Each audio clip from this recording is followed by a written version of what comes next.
मागाटण्याचे आमदार प्रकाश सुर्वे यांनी एक वादग्रस्त वक्तव्य केले। मराठी माझी आई आहे तर उत्तर भारतीय भाषा माझी मावशी आहे। एक वेळ आई मेली तरी चालेल पण माझी मावशी जगली पाहिजे। उत्तर भारतीय वोट बँकसाठी प्रकाश सुर्वे यांनी वक्तव्य केल्याची टीका आता होऊ लागली आहे।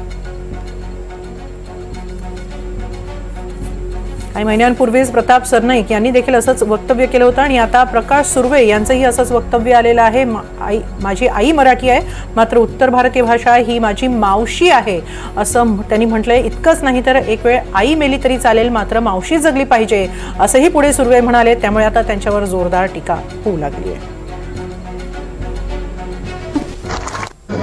मैं कहना चाहता हूँ कि मराठी मेरी मातृभूमि मेरी माँ है तो उत्तर भारत मेरी मौसी है।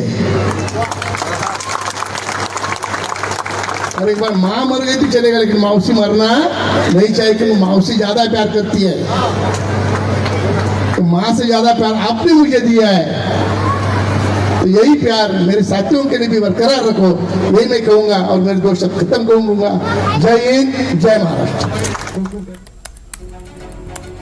काही दिवसांपूर्वीच शिंदेगडाचे नेते प्रताप सरनाईक यांनी सुद्धा असंच वक्तव्य केलं होतं। सभेत बोलताना त्यांनी असं वक्तव्य केलं होतं। त्यावरूनही बराच वादंग निर्माण झाला होता आणि आता स्वतः प्रकाश सुर्वे यांचं देखील असंच वक्तव्य समोर आलेलं आहे। आई माझी मेली तरी चालेल मात्र उत्तर भारतीय जी मावशी ती जगली पाहिजे असं वादग्रस्त वक्तव्य त्यांनी केलेलं आहे। त्यांनी हे उत्तर भारतीय वोट बँकेसाठीच असं वक्तव्य केल्याचं बोललं जात आहे।